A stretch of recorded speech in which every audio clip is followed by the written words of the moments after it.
What's going on, my people? Welcome back to AFTV. Welcome back to the channel. Now, let me just apologize quickly for the 2 minutes of lateness. Apologies, we're having some technical faults from James's side. He will be joining us, but he's a bit late at the moment. It's not due to the storm, so but he'll be here when he arrives, and I'll bring him in, and we'll get in his thoughts obviously ahead of tomorrow's game. Hope everyone is well. Listen, tomorrow we take on Brentford. We've got a lot of the conversation from Arteta and his thoughts ahead of that game. So I'll be going through that. James will be arriving, like I said. I saw a comment here as well. Hold on, just before we get into this. This is just kick off. Uru says, "Have you all seen Spurs Stadium? Even the wind hates them." Don't know if you guys have seen, but the stadium, Spurs, the Tottenham Hotspur Stadium is pulsating up and down. There's a video going around, and it did make me chuckle. Even the wind hates Spurs. Another reason for them to maybe call off a game potentially. You never know, and that's actually one thing I haven't considered as of yet, and I need to actually kind of maybe put into consideration. I know a lot of non-league games in London and around south of England are postponing and cancelling for tomorrow. So I know it's different non-league and Saturday football to the Premier League, but there could be a potential postponement due to this storm. If you guys that are watching internationally don't know, there's a big storm. I think it's called Eunice. There's a big storm in the UK at the moment, taking everything down, and it's been a bit of a headache. I can't lie. I hope everyone in the UK is staying safe and kick back and enjoy, I guess, this show, and then we can kind of do like a full preview on today's show.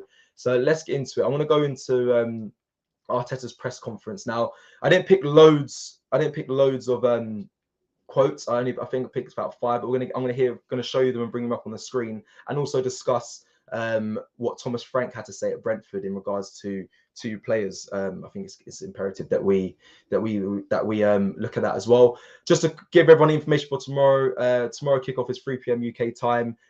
John Moss will be the ref. Please, John, no more red cards. I know it's not. I'm not going to blame the refs all the time, but please just allow us. I beg, man. I can't even deal with any more red cards. So John Moss will be the referee. We'll be playing obviously in our red home kit. I believe Brentford will be in their yellow away kit, and obviously we'll be looking to get revenge and not be stung by the bees like what we did in the first game of the season. So it'll be a very interesting game. There's a lot to play for. We're in good form, obviously off the back of last week's win against Wolves, the 1-0 win when going down to 10 men, as in contrast to Brentford haven't won in their last 6 games. And I actually thought Brentford were going to be a formidable competition this season, but they started very well. I think the draw against Liverpool, the 3-3 sticks in my head mainly. But ever since their loss to Chelsea, I think it's kind of just been topsy-turvy with their performances. They haven't really hit a run of form. Even though Arteta says in the press conference that many teams have proven difficult for many teams to go to their home ground and get a result. But let's go in to the first quote from Mikel Arteta that I've got saved here. So, starting with number 1, we're going to start with number 1. Now, the first quote is on the Storm. The Storm has been the big news of the day. I'm going to be honest. The O2 Arena got the roof torn apart. I hope they get that fixed. Obviously, we heard about Tottenham Hotspur Stadium pulsating up and down. But the first quote is about the Storm, okay? Because that is what today's news has been about. Thomas Frank also got asked about it, but we look at what Mikel Arteta had to say. Here we go. Mikel Arteta on Storm Eunice. Eunice. I don't know if I'm pronouncing it right, but it is there. Affecting preparation. So he says, yeah, we had to change the session. It was too windy to do what we wanted to do. So we had to adapt and do one part inside and one part outside. We were safe, which was the most important thing, and we managed to do some bits. Now, I thought I would highlight that. Let me bring this down now. James is here. I've made it. Hello, James. Do you know one thing I hate about tech updates is that they go and just undo a load of stuff. So apologies, I just couldn't get anything working. But we're here, we're in. I had to download a whole new internet browser. Can you believe it? But I'm here. Hello, everyone. How are we? Yes, well, James, you're here. That's the main thing, and you're safe. You're away from the storm. I had to bring the first quote up about the storm with Mikel Arteta. It's been wild today. I went for a walk. And it genuinely felt quite dangerous. I was like, oh no. I went to go pick up a couple things. Yeah. Yeah, I saw some like the reports were like 70 miles an hour winds, and I was like thinking, blimey. Oh, the only picture that went in my head is of the players on the pitch and like the cones getting just blown away. Like they're trying to do a session and just they can't make up a string of two passes together. I was just like, all the clubs that are struggling to prepare for this weekend. But yeah, I thought I'd bring up that that quote there. And James, let me ask you as well, just quickly. I feel like I haven't seen you in a while, bro. Like I don't know. Obviously I've been away, but I haven't. Yeah, I haven't seen you in a while, man. But it is good to see you. Did you see the reports of the Emirates Stadium getting a facelift on the outside, potentially taking down the Legends wrap, and putting like an electronic board around the stadium, which would be pretty interesting. Yeah, I think you can be in danger of letting these things get very old and very stale, and I don't think the Emirates is quite there yet. But the fact that on top of it, it's good. I think I saw some. I don't know if they were real quotes, but I saw some quotes from Paul Merson saying, "Look, forget all that, just invest in the team." And I get what he means, but I do think those little things matter. So yeah, all that plays a part into showing you care about the club, showing you want to look after the club, and you know when you look at the stadium the Rams have, that's a pretty spectacular venue. You know, we want something that resembles that in the Premier League. So yeah, I was happy to hear that. But as we said, the first foremost is the results on the pitch and giving Arteta or whoever the manager is every chance of success. Yeah, definitely, James. I thought I'd get your thoughts on that because yes, we definitely need a striker, so it'd be nice to see some money go towards that. But I'm not against the facelift on the outside because if people know that go to the Emirates regularly, if you see the outside is some of the sides are a bit deteriorating. So it'd be nice to see, like you said, like the LA Rams Stadium, a bit of an upgrade, a facelift. They've got the 360 screens where you potentially might have that on the outside of the Emirates Stadium. Talking about the Storm, this comment here from Agent E says Saka was floating. Yeah. I was trying to think which players would struggle the most in these conditions. Cedric maybe one. I think Lacazette would. Oh, Lacazette would be he'll be screaming on the floor. Imagine. Oh, Lacazette. Oh, he's quite small as well. Listen, no offense, I love you, Lacazette, but no, I've got an image of him just getting blown over. Oh my god. Oh, that's He'd be loving it tomorrow. Yeah.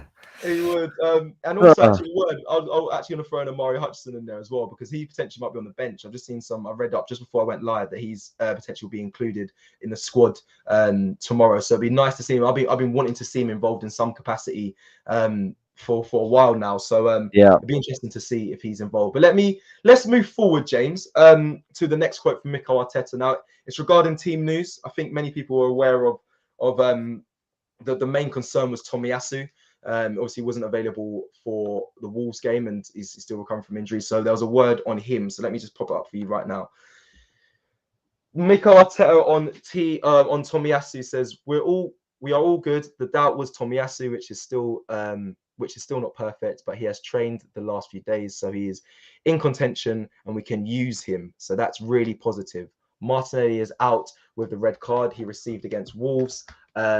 The rest of the players are okay. So some good news there from Mikel Arteta. I think the key part is saying we can use him. So I don't know if he'll start Tomiyasu. I think Cedric had a good game as well. I must say, I have to highlight that. Cedric did have a good game when he played against Wolves. So I don't expect Tomiyasu to start. He might be that is our strongest right back, but he will definitely be in the squad, I believe, off the back of that statement there.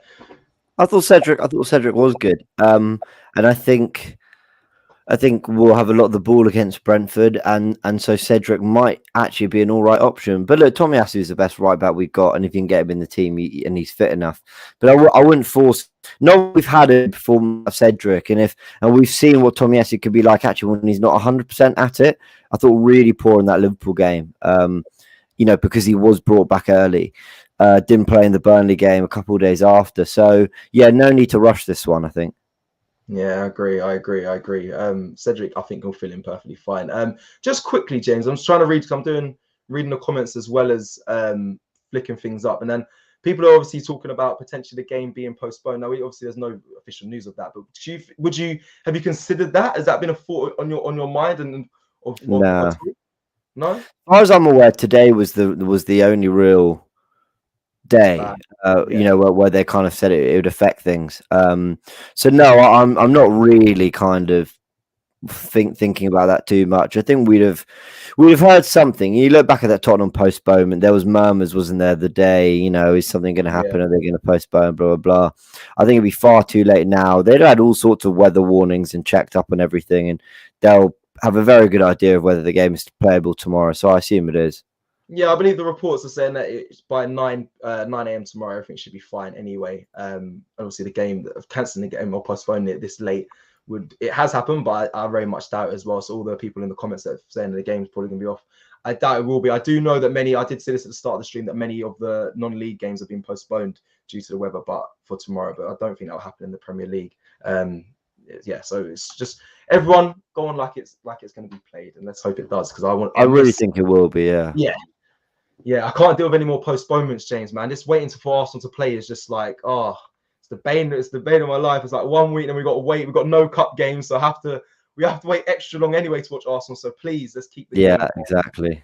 Let's do that. Right, let me bring up the next quote from Mikel Arteta. Now, this is around the red cards.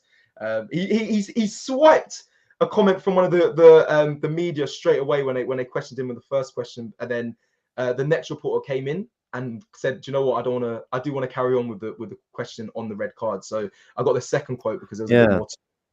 Here we go. So he says, Mikel Arteta on whether there's a stigma on his players around red cards. I don't want to say anything like that. I just said that there has been various reasons, very different ones in the way that we've got those red cards, but somehow we have to stop it because it's going to harm performances and results for sure. And that has to be our aim and our focus, and we can't try to blame the refs. Interesting one there. I like that he's taking accountability by saying we can't just keep blaming the refs. It's not the refs' fault if we lose a game or don't get performance, but there is definitely, I don't want to call it a problem, but there is a problem. You don't get that many red cards. It's something that needs to be heavily addressed. And I know one of the reporters did say, are you upping the fines, or is there any way that you're trying to, limit the chance of players getting more red cards? I think that is kind of the solution, is put heavy fines on maybe getting getting a red card, not a yellow card, because that happens in football. But it is a tough one, James. It really is a tough one to find a solution for. Yeah. And I said on Tactical Insight with Graham that I think it's an us problem. I really do think it's a problem with Arsenal and not so much the rest. Look, the refs aren't good, and we've talked about that loads. But when it comes to Arsenal's red cards, whether we are judged differently or not, a lot of the red cards are pretty unacceptable. Some of the things that players have done and the kind of stupidity that's taken over in key moments of games. So I think first and foremost, look at ourselves. And the minute we start having a load of 50-50s really going against us on a regular basis, I think then we can start really making a case. Refereeing isn't good. It's not good, in this country. But I don't think that's the reason we're getting loads of red cards. I think every club is suffering from bad refereeing. But I think from our perspective, let's stop throwing a high boot into Jota's chest. Let's stop grabbing people by the neck. Let's stop putting our faces in people's players. What Martinelli, right? That red card. There was so much discussion about it. Just don't push the guy when he's taking a throw in, and then don't go charging someone after. Like, I felt sorry for him because he didn't know he'd got the first yellow, but at the same time, it was two moments of, it was kind of a 10-second spell of stupidity from Martinelli. Well, I did think he was unlucky, but then he shouldn't have done it either. So it is one of those things where let's sort of fix our own problems and then worry about what the refs are doing. Yeah, do you know what? I think the Martinelli one was a lot of stupidity in it. But I must say, I'm not going with this conspiracy that refs have conspiracy or agendas with Arsenal, not at all. But I must say there is a thing that plays in the back of their mind, surely, with refs, subconsciously, probably not consciously, but like when they see Neymar go down and he's rolling around, they're less likely to give it. Wilfred Zaha, actually, I think last week, when he played against Brentford, he went down in the box, ref told him to get up, and I actually thought it was a foul. I think subconsciously refs have players that are like, oh, when it's you, I kind of know what to do. We have conversations. I feel like even like Xhaka as well, but I wouldn't say it's Xhaka doesn't get the benefit of the doubt ever. Exactly. Xhaka doesn't, and that's not. Is that his fault? Maybe not. It's not fair on him, but at the same time, he's done things that warrant several red cards. So Yeah, one of those. Right, let's move on to the next quote. Now, the next quote I actually really enjoyed, James. It's Arteta was asked about the fans and the bond between the fans and players. And yeah, I like this one too, actually. oh yeah, oh look at you! Oh, of course you. Yeah, you would have done. Yeah, you would have. Yeah, it was a good. He never gives a lot, Arteta, but there were some nice little quotes in there. And just on that, James, I have switched off a bit from Arteta's press conferences of recent, because I think he's very much backed by the owners as well. Like, it's very clear that they're putting all their trust in him, and everything he says is very professional, and just there's not really much he gives away. But today's one, obviously, we did doing a show around it. There was some nice moments, and this is definitely one of them. So I want to pop up for you guys here. He says, Mikel Arteta, on the current bond between the fans and the players, and he says, I do notice, and I love it. It has to be one of our biggest pillars in this project and in what we're trying to achieve, and I have no question about that. I have said that since when they weren't allowed to come to the stadium, but the most important thing is that the players feel it. And when the players feel it, and they play with a level of emotion, and that's the reason why they're right behind them, because they are feeling something happening.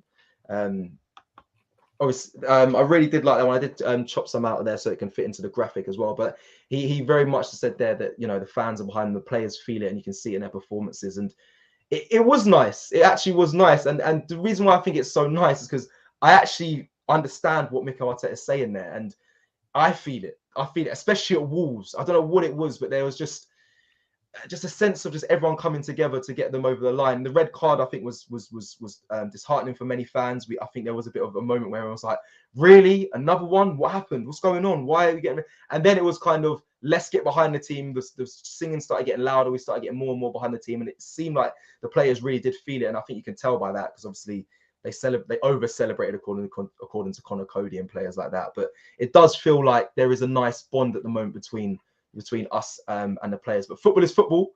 Things can change, but for now, enjoy it. I think it's right to enjoy it. Yeah, I'm looking at some of the comments coming in. I know some are there to have genuine discussion with us. Some are there to kind of troll and enjoy their Friday night. And look, fair play to you all. But some people talking about, PR and, they're trying to get you hooked and all that. When it comes to comments about getting the fans up for it and how important the fans are and all that, that doesn't matter, PR or not. It's the right thing to say. And if it gets the Emirates going, if it adds a little bit of edge to us tomorrow, then that's important too. I mean, people need to just stop thinking every kind of good thing that the club do in terms of communication with us, is PR because they've said the right thing. It's PR. Yeah, either way, even if they did everything you wanted them to do, someone else could switch it as PR. He's saying the right things in terms of answering that question, Arteta. And he's right. And if you're a fan going tomorrow and you've heard that and you're just thinking, you know what, actually, I'm a little bit, I've got 5% more energy for it tomorrow. And that just shows that Emirates makes that a little bit hard for Brentford, then great. So, yeah, I don't know. I think people are so quick to jump on everything. But, the Emirates has been in good voice, and we've been with the away fans. I know you've been a lot. The away fans have been unbelievable this season. So for whatever reason, and I don't go away that much, maybe the away fans are always this great, and that might be the case. But what I can say is the Emirates is definitely louder than it's been in the past. So, credit where it's due, man. The atmosphere is better between fans and players, and if that gives us that extra 5-10%, then great. Yeah, agreed. I don't know about this PR rubbish. I don't know. People would chill out, man. Like, geez, like you can buy into a lot of what we're seeing at Arsenal Football Club currently. I can anyway. The Aaron Ramsdale's massive. He's number one for me. He stays after the game, waits for ages, gives off his shirt, connects with the fans. The likes of Ben White, Gabriel, like we really are getting a nice bond. And I don't think it's PR. I think it's the truth. I mean, I've been to all the games. I've been there. Like, I see it. So. Whether it's PR or not, I agree with Mikel Arteta because I've seen it with my own eyes. So I don't know. Yeah, James, you're right in what you say there. I think my point is that it probably is like, get over it. Like, I don't know, we get offended by everything. He's right. That 100% is a better atmosphere between the fans and the team this season. He's right. And when someone's told him this will sound really good, say this, you're feeling the positive, whatever reason, he is right. So just, I don't know. We get offended by everything, I find sometimes. So yeah, and I like that quote, and I think the Emirates needs to be in full voice tomorrow because I think the players will need it. I don't think Brentford will be easy. Yeah, I think off the back of the first game of the season as well, I think it's right that we have to kind of, put things right. People were very vocal, especially rival fans, when we lost that first game of the season. I got it from every angle. I'm sure you did as well, from just everyone, about how poor we were, and Mikel Arteta, is he the right man? And it's an embarrassment. They're a newly promoted side, but there was a lot of mitigating circumstances. There is things that were kind of that weren't in our favour in that game. And the next quote perfectly leads on to it, is Arteta on the first game of the season. So let's see what he had to say. Mikel Arteta on the game against Brentford on the opening day says, "We knew the difficulties that we were going to have with the amount of players out and with the newly promoted team. I wasn't shocked." That's what I think is quite a big thing to highlight there. "I wasn't shocked because I knew it was going to be very difficult. That has been proven because they have made life difficult for any team that has been playing there, regardless of the level of the team. We haven't been the only ones that have suffered against them," which I kind of half agree with, half disagree with, because like I said this at the beginning, after I think the only result that kind of sticks out to me is their win against us and the Liverpool 3-3. After they lost to Chelsea, they haven't been in tremendous form, Brentford, if I'm completely honest. So I think teams have actually gone to the community stadium and pulled a result. So I do disagree with that final bit, but I do understand that at the first game of the season, again, newly promoted side, new stadium, up against Arsenal, an Arsenal side that one had players due to COVID, and obviously Bukayo Saka returned from the Euros, they were protecting him, and also a back of a bad pre-season as well. Let's not forget that we didn't have a great pre-season as well. So it kind of was in favour of Brentford. So there was a lot of circumstances that kind of swayed towards them. But yeah, it was interesting to hear what Mikel Arteta says. But I think tomorrow's game is going to be completely different. This is a completely different Arsenal side, and we're going to look. I know, I'm being optimistic, but I really. You should be optimistic. You should be. I am. Off of what I've seen, especially last week, and with the players we have available, we should be able to get the job done. And the recent form that Brentford's in, we should be winning. But every time we should win, that same old Arsenal appears. But James, your thoughts on Mikel Arteta's quotes there before we go into looking back at the first game? No, not much more to add there. No, not much more to add, to be honest. I think he summed it up. Okay, lovely, jubbly. We're going to look at, just quickly, I thought I'd add this graphic in for you guys, just to look at the difference in team that we had in the first game of the season against Brentford. So this is the team that was out, and the 3 players on the bench are the 3 players that came on during that game. So here we obviously Leno in goal, so no Ramsdale, Chambers right back, White and Mari partnered in centre back, Toney out on the left, Lokonga and Xhaka in the midfield as a partnership. Martinelli on the left. A lot of people may forget that Martinelli did start and play in that game, and also played against Chelsea up front as well. Just a little reminder there, because a lot of people were screaming to put Martinelli up top, but he did play start a few games in the first games of the season. Smith Rowe in the 10, Pepe out on the right, and then Balogun up top. No Aubameyang, no Lacazette, and then Saka came on after the Euros, and obviously missing the penalty, so he didn't come straight into the side. And Tavares and then Nelson also made an appearance. James, do you remember that game? Do you remember how did you feel as well? Like, were you shocked, or did you kind of see that performance coming from Brentford? Looking at that team, yeah, that team shouldn't have done as badly as it did that day. I know we had 22 shots. I know, there were quite a few chances. I think Xhaka had a good chance. I think there was one from a header. I think Martinelli had a good opportunity. I actually think looking back at it, there were chances there for Arsenal. But we did look wooden. We didn't look ready. And you look now, how many of those players start today? 1, 2, 3, 4. 4 of them stay in the team. And one of them's Martinelli, and even he's kind of wrestling with Smith Rowe. So one of them stayed in the team. So it's a lot of changes. But and we did catch them in the perfect storm, because they're a good side, Brentford, and it was first time in the new stadium with a full crowd, first time back in the Premier League Friday night. But it's important we set the record right tomorrow, because Arsenal still had the players to win that game. And it was the start of a horrible run. But yeah, that's a very weakened side, undoubtedly. In terms of from what we've seen since.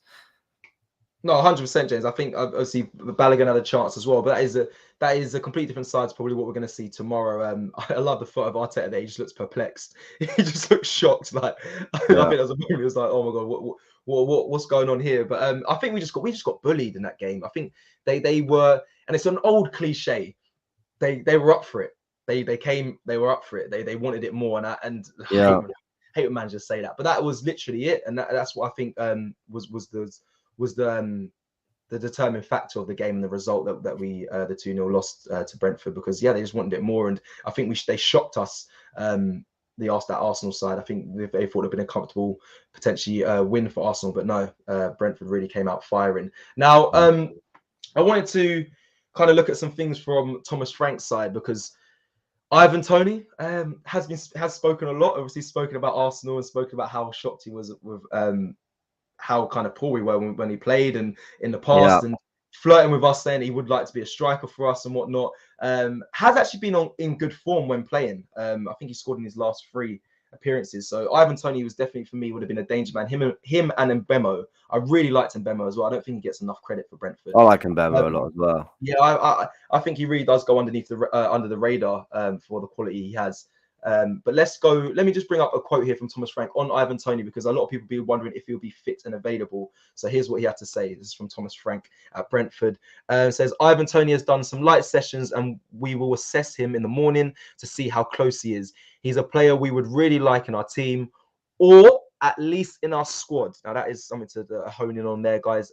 We will see tomorrow and we'll take the decision then. Now, the reason why I said hone in on that bit is because he's not good. For me, that says enough that he's not going to start. I mean, Thomas Frank could be trying to do a double bluff, but I actually think he's very honest in his press conferences. He has very long press conferences. So I was looking through some of them this week, like 30 minutes each. But he seems to be very honest in his press conferences, and he says obviously he wants Ivan Toney in the squad, which means I don't expect him to start, and probably if not feature at all. But by the sounds of it, he's still recovering from his injury. So no, Ivan Toney is definitely a plus, would you say, James, for Arsenal tomorrow? Probably, but I think SA. I don't know if I can bring up this comment. No, hold on, I'll see if I can. No, I can't. SA says mind games from Thomas Frank, and I think he's absolutely spot on. Oh, you think it's mind games, yeah? Yeah, I think it's mind games, yeah. Okay, interesting. SA, here we go. Sorry, my screen is wobbling. Mind games from Thomas Frank. Okay. Well, we'll find out tomorrow anyway. You know how these managers can be, but I actually think Thomas Frank is very honest in his interviews. And again, the reason why I say that as well, so I've got the next quote here on Christian Eriksen, because Mikel Arteta was asked about Christian Eriksen and what he'd feel if he was available for tomorrow. And he said it'd be amazing to see.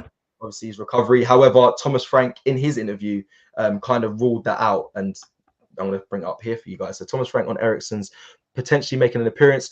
Christian looked good in the 60 minutes he played and looked good in training. This Arsenal game is just one step too early. We have another good opponent for a friendly game on Monday. We are aiming for the Newcastle game. Now, is that a double bluff as well? Is this mind games? People, let me know. I'll be intrigued. But that seems quite honest and genuine to me. But if I saw him in the home kit, the away kit tomorrow, and him warming up, I don't know. I think that one you're talking about a guy who's coming back to make his first appearance since a cardiac arrest. I'd be amazed if it's mind games when it comes to Christian Eriksen and his fitness and availability. But what I would say is, whenever it comes, I think it's going to be a very special moment, his return. And if it is at the Emirates, I do hope the Emirates crowd give him a real warm welcome. I know he's former Spurs and all that. Just ignore it, because it's an unbelievable story. So yeah, whenever it comes, it's going to be an unbelievable story, and I do look forward to it, I have to say. Yeah, no, 100%, James. I think that would be the right reception, like you said there. I know he's ex-Spurs, but I think people would applaud him if he does, when he does return, or if he does return. I think they would, yeah. Yeah, I think that's the right thing to do and the right gesture. Especially, like you said, making an incredible return. I don't know I can't even think of a player that has returned from that, if I'm honest. Most do retire after that due to risk of it happening again. So if he does make a return, when he does make his first appearance, then he deserves a round of applause, in my opinion. Right. Someone just asked it. That is actually it for me for the graphics and quotes from Mikel Arteta and Thomas Frank. and obviously looking back at the first game of the season. Dom says, where'd you get that shirt, says Dom, all caps? It's from the AFTV store. So you can go find it online at AFTV store.com, I believe it is. You can get the merch. We have a lot of merch on there, and this is one of my favorite pieces. Let me quickly just ask you. So James, just quickly as well, I want to ask, get your danger man. I know we spoke about Mbemo then and Ivan Toney, but I think Mbemo for me would be a danger man. Has been playing recently, 3 goals, I think 3 assists as well. So someone to definitely be fearful of, and he has been a problem. Good in behind, physical. Actually has some similarities to Lacazette. A bit more. I think he's a lot more quicker than Lacazette, but yeah, it has some similarities. They're powerful, holds up the ball well, and gets in behind. I think that's the only difference, is he gets in behind more than Lacazette.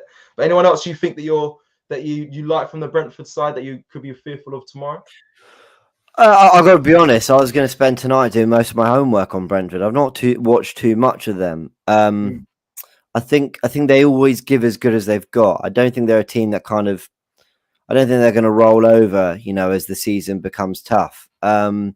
Because they are getting slowly sucked down the table, which is maybe a reason why we can't expect an easy game. Players I do like their midfielders. They've got some really technical midfielders. I like Norgard.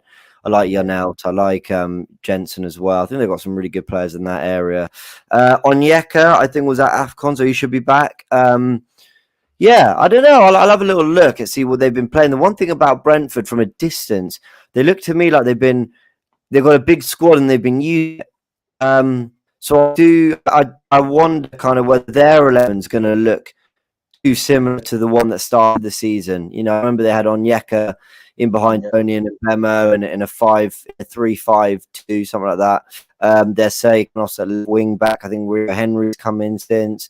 So I am kind of interested to see whether they've evolved as well as the season's gone. I know the results haven't been as good as in the first quarter. But I think they're a good side. They'll give as good as they've got. They have their last meeting, they beat us 2-0, so I don't think we can be overly confident.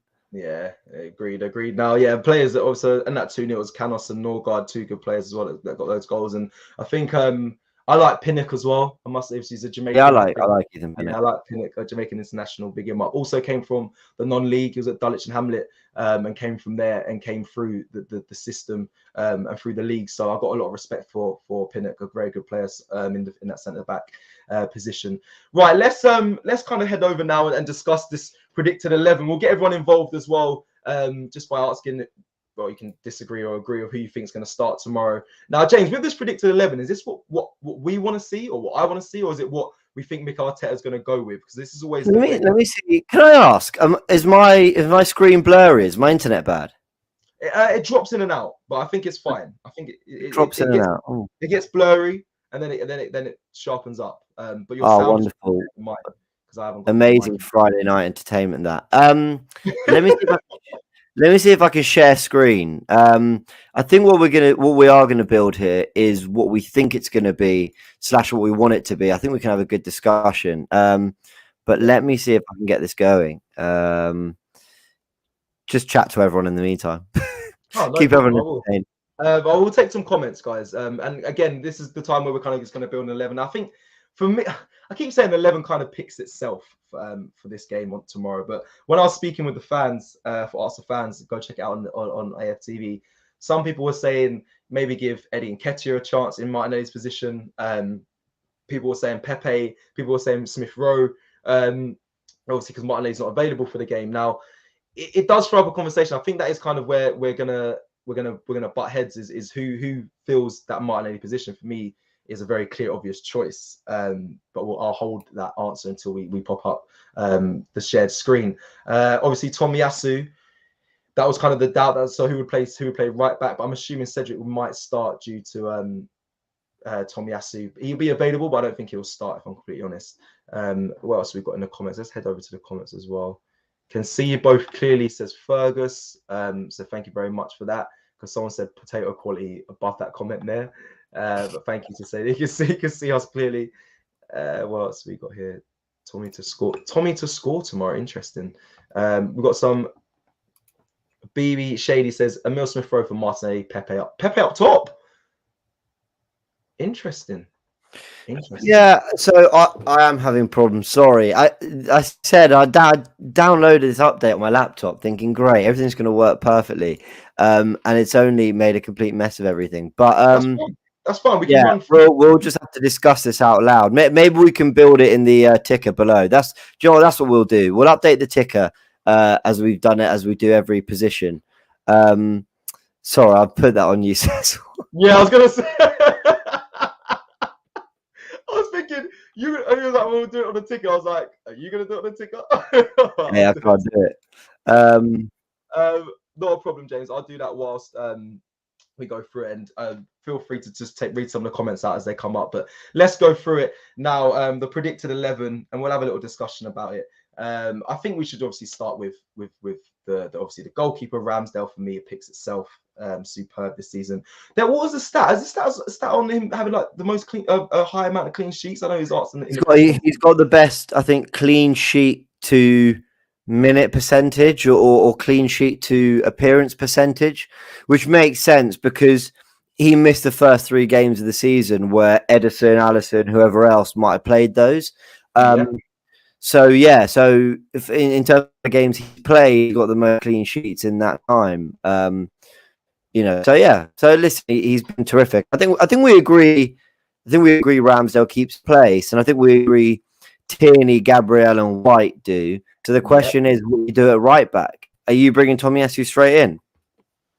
Well, I'd want to, but I don't believe he'll start. I think if we're going to go with what Mikel Arteta is going to do, I think he is going to play Cedric. I would want. Do you think?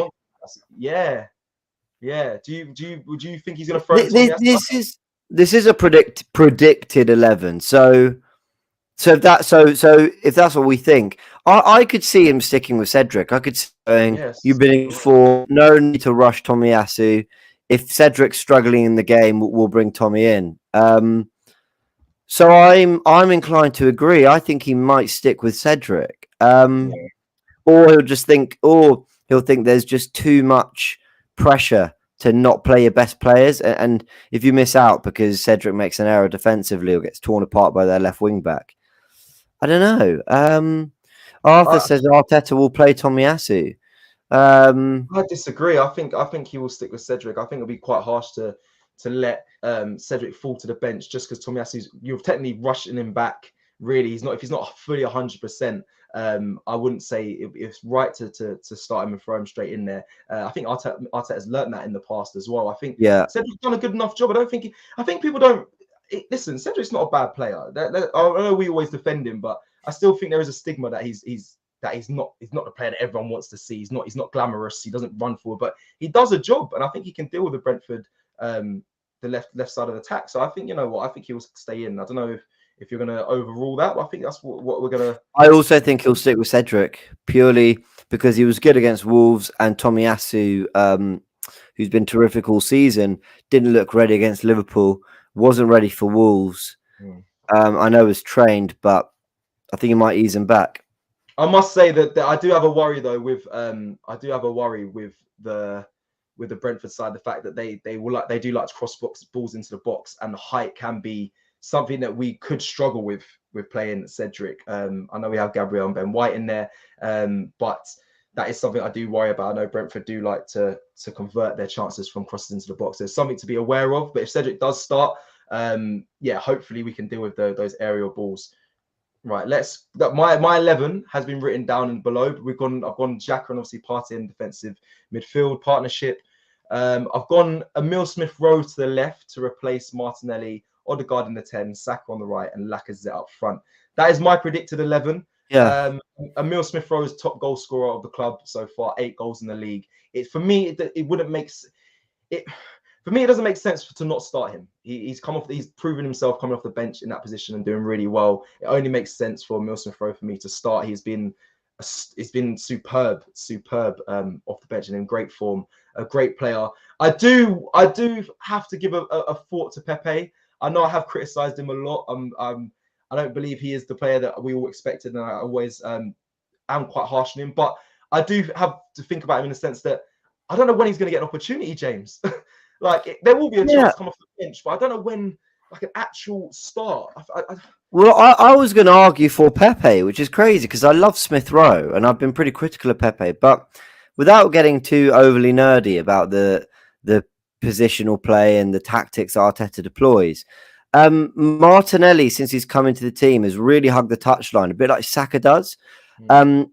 Smith Rowe tends to play more central. Like he starts on the left, but then he kind of comes and makes a second number 10 where Odegaard is sort of the right side of number 10, and then Smith Rowe is the left side of number 10, and then Tierney bombs on to overlap, and then Tierney will be the width.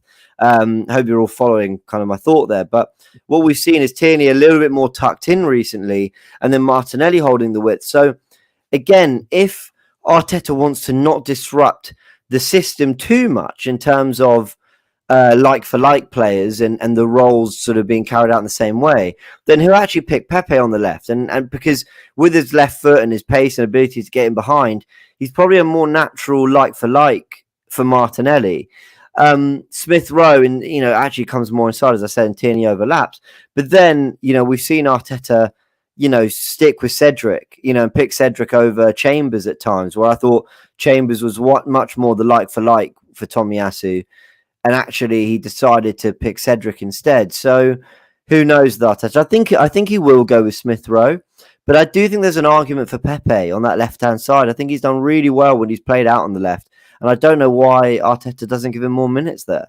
Yeah, interesting. That's an interesting take on it, James. I think with Pepe, I think it's with Pepe and Arteta, it's the trust, and in a sense, when Emile Smith Rowe is on the ball or driving down that wing or cutting in, for me, he protects the ball a lot better than Pepe. I think if you're going to compare him to Martinelli, even for me, right, Martinelli at the start of the season, I think could be wasteful at times on the ball, but recently, and he's running form in this Arsenal side, has been very trusted. I remember watching him against Liverpool, and I was thinking they're trying to get the ball off him and they can't. And if we go back to the start of the season, he was quite wasteful, but he's really improved in that sense in his game. Now that is where I think Pepe at times, it's his decision making. Pepe can be wasteful. Yes, he has moments of brilliance. I can admit that he has great talent, but a lot of the times he can be wasteful, and that can kill an attack. And when you're a striker that like Lacazette, you don't get much opportunity, and you're relying on your winger to hold on to the ball and retain possession. That's kind of where I think Pepe falls short, and where I think I would choose Emile Smith Rowe in that sense, because for me, I trust him a lot more, and like I said, he's been in great form. So like you said there, I know you ended with saying he probably will go with Emile Smith Rowe, but you're right. Word on Pepe, I don't know when the time for him to return to the side will be, but I don't know, hopefully soon. I know he'll probably get some minutes off the bench, but it'll be intriguing. You're right there, storm blowing off the roof. I can hear something from upstairs. I hope it's the storm. Quickly, just a word. Pepe hopefully will get his chance. Because I do want to see him in this Arsenal side, because listen, there's only one game a week. We're playing for the league, and we've got to use everyone in some capacity. So hopefully, Mikel Arteta will be able to find a way to bring him in. I was quite disappointed to not see him feature against Wolves. However, I think it was you that corrected me and said, "Listen, we went down to 10 men," or someone spoke to me and said, "We went down to 10 men. It wouldn't make sense to bring Pepe on." Especially when you're trying to hold off a game, which makes full sense. So, but yeah, hopefully he will get his opportunity. And then, yes. So I was just going to say that the team lacks goals. It does. Listen, big credit to Smith Rowe. What a contribution this season. Saka, I think, always contributes more than enough for his age and position. Odegaard's chipped in with a few. Martinelli's always a threat. So don't get me wrong. And I didn't mention Lacazette. He's the guy that we're really pinning our hopes on for goals, and he struggles. Pepe can hit 18 to 20 goal contributions a season, even without being that great. So I do think it's like on Arteta to find a way to get goals from Pepe and contribution from Pepe in the second half of the season. Whether he puts him on the left, on the right, up front, or whatever. In front of goal, he's pretty clinical, Pepe. I don't think he gets that credit. I think he is a good finisher. I think he's probably the best finisher left at the club. So find a way, Arteta, to get something out of him. Everyone knows I'm not his biggest fan. Everyone knows I'm not, but I'll be fair to him. There's absolutely a USP to him that is, I think, lacking in the rest of the squad. So yeah, try find it, Arteta. Try get that out. Try get him closer to goal and in the team. Try get him in. And here we've got a super chat here from Ash. Says, are Henry's opinions about Arteta slash Kroenke's Arsenal somehow tainted because of his vested interest in Arsenal's failure for the takeover bid to succeed. Now, I know we're coming away from the conversation about the predicted 11, but this is a good super chat, and it was brought up in the press conference, James. I'm sure you saw it. Yep. Yeah, and Arteta, he said he didn't see it or hear about it, and then obviously the next reporter did press, or the same reporter did press and say what was said, and he said people have their own opinions. That was the one answer from Arteta I didn't really like. Now, listen, I don't have a big problem with it. So before people start getting on my back, and I'm not that bothered. But what I'll say is, I don't fully agree with what Henry's saying. I mean, he's a legend of this football club, and I listen to him more than most. James, no, let me land. Listen, it's Storm Eunice, so I'm going to take a little bit of time landing, but I'm landing, all right. So I'll always listen to Thierry Henry, always. I said on a TikTok live earlier that I think Henry's criticism is absolutely more fair of the Kroenkes and the club and the standards for them than maybe necessarily this current crop of players. Not because I don't think they're good enough, but because I think it's a pretty tall ask to say Saka, Smith Rowe, Martinelli, who are all 19, 20 years old, Ben White, who's just come from Brighton, Tomiyasu, who's just come from Bologna, Ramsdale, who's just come from 2 relegated sides. Can you get us into the Champions League, please? Yeah. That's a pretty big ask for them. Not saying they should, and where I want to separate is the ask of them feels harsher than the ask of the club, because Arsenal Football Club, with probably the second, third, fourth richest owner in the club, in the country, and also probably the 3rd biggest club in the country as well, Arsenal should always belong in the top 4. So the expectation saying that Arsenal not finishing the top 4 is absolutely spot on, and we should be listening to Thierry Henry, and he's got those standards, and we should absolutely be listening to him and operating at the standards he operates at.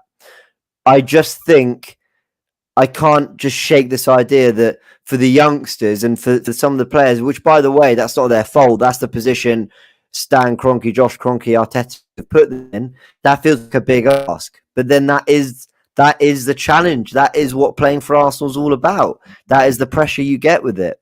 So, those are kind of my thoughts. I can't remember what the original question was. But those are kind of my thoughts on what Henry said. Oh, sorry, and Arteta, and the way Arteta answered it.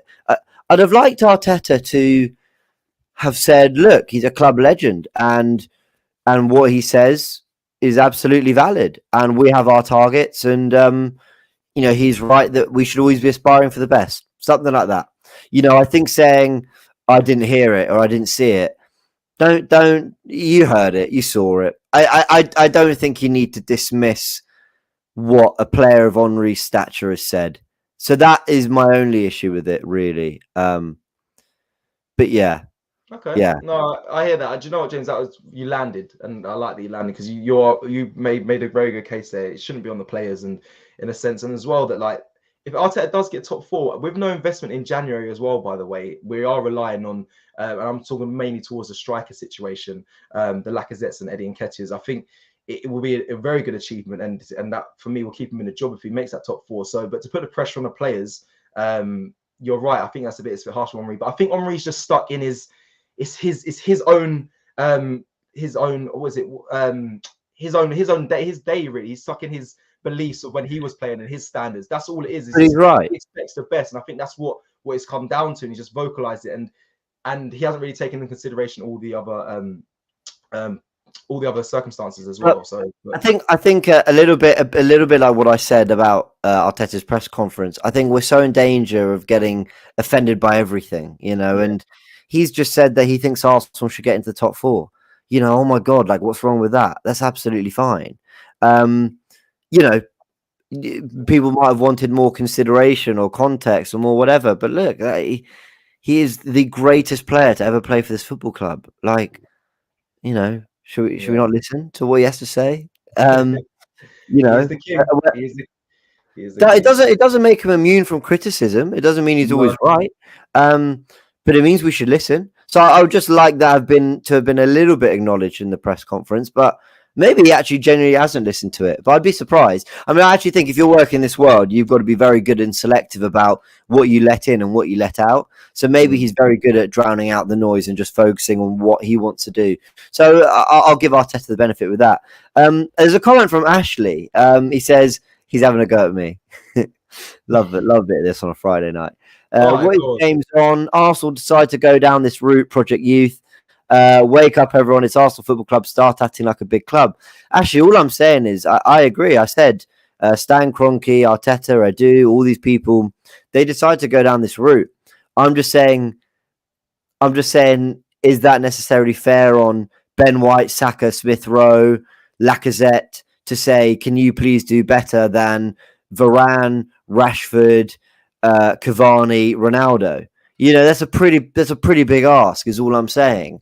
But so I'm just saying that almost the expectations for the club are probably higher than the expectations for this current crop. I love this current crop of players. They can absolutely do it. They're absolutely good enough. I think they've got a real high ceiling, higher than any ceiling I've seen for an Arsenal team in a long time. But yeah, is this right? Yeah. Turkish is spot on here. But what I was just going to say is I just think that the standards for these players, maybe they're just not quite ready for that, but I think they'll get there. And I think they're top players. And I think the opportunity is opened up because United and Spurs haven't been very good. And so it's ramped up the pressure. But they can do it. They can absolutely do it. They're absolutely good enough. I think Turkish is spot on. Turkish, you're right. And yeah, I think that's what it comes down to is taking this opportunity from when other teams around us are dropping points, really. It's the opportunity of the top four. But again, it's a big ask to just say, yeah, get us Champions League. When, like I said, there was minimal investment in January and whatnot. But, you know, it's possible. Hopefully it does go that way. We are actually coming towards the end of this show. We have run on as well. But yeah, I might just take a few more comments before we kind of head out. Let me just see what Albie here has to say. He says, Albie says, we desperately need top four now to attract big players and advance. Or next year, Man U will reboot, and we are not touching the other top three. Interesting. James, your thoughts on that before I give mine? Go on. Every year, there's a danger of if we don't do it this year, everyone's going to get better the year after. It never proves quite like that. There's always some that step up and some that do badly. So, I think this is a massive opportunity, but that's not to say the opportunity definitely won't ever come again. Yeah, I do worry about. Sorry, Eric. I do worry about top four. I'm not fully convinced. We did this when we did the live with me, you, and Robbie James. And was talking about I think the striker situation will come back and bite us at some point. So I still do worry about top four. Yes, we need it, but I think we might just fall short. To attract big players, it definitely does give us an advantage, but I still think we can get the players we need in the summer if the Kroenkes really release their bank and put money and investment in, which they promised us. But I feel like it's the same cycle. They promise us this every year. No big business in January. Comes the summer, we get the war chest, we improve. But yeah, they're looking to stick with Mikel Arteta, and hopefully the strike situation doesn't bite us in the backside and we do get the top four. We've got a return, James, of Eric or Eric. It's Eric. It's been a long time. It's been such a long time since we've been on the stream, and I called Eric. But Eric here, long time guys at James. Stop accepting mediocrity. Henry standards is what defines the Arsenal. Our young players should emulate that. It's so funny, man. You know, I don't know where you've answered it. You know, I don't think me saying that having the fourth richest owner in the league, being the third biggest club in the country, is accepting mediocrity. I think I'm very clearly setting the standard there. I'm just giving context to the wider picture, because if you want to go believe that, this team should be winning the title because that's what Arsenal should be doing. We have a divine right. We should be winning the title. And you want to go get let down? Cool. That's fine. I've tempered my expectations a little bit more realistically for this team, but I need to see them grow and I need to see them get better. And I need to see us showing intent and adding and spending. And hopefully we'll get there. Jurgen Klopp, Jurgen Klopp drew 2-2 with West Brom and went round the pitch, sort of waving to the fans, bowing to the fans, thanking them, and everyone accused him and threw the book at him and said, "You're accepting mediocrity. This is appalling." When all he was doing was giving those extra little bit of percentages and energy to the crowd and to the players, whatever, and telling them, "Yeah, we're not where we want to be, but you got something out of today and we're going to celebrate it." And those little things matter. So was Jurgen Klopp accepting mediocrity? Because since then he's gone and won the Champions League and Premier League. So let's just have a little bit of perspective, people. Okay. And on that note, we will bring on that note. We'll bring the show, this live to a close. But I just want to say, obviously, thank you to everyone that's joined the live. Obviously, we take on Brentford tomorrow, 3 p.m. UK time. Kickoff at the Emirates Stadium. You'll be getting all the content from us, the build up to the game, the watch-alongs, the fan camps. Make sure you guys all tune to all of that. And thank you for joining us today. Be safe. There is a storm out there, so be safe as well, people in the UK. And thank you all for watching and commenting. And we'll see you again tomorrow. Thank you very much, James, for joining me. Just a quick one. Turkish's interview is coming out very soon. He's got a very special match preview, which I think is out in a couple minutes. So look out for that. Yes, it's a very good one as well. I've watched it as well on the back end, so make sure you guys check it out. That should be out by 8 p.m. Take care, everyone, and we'll see you soon. Peace.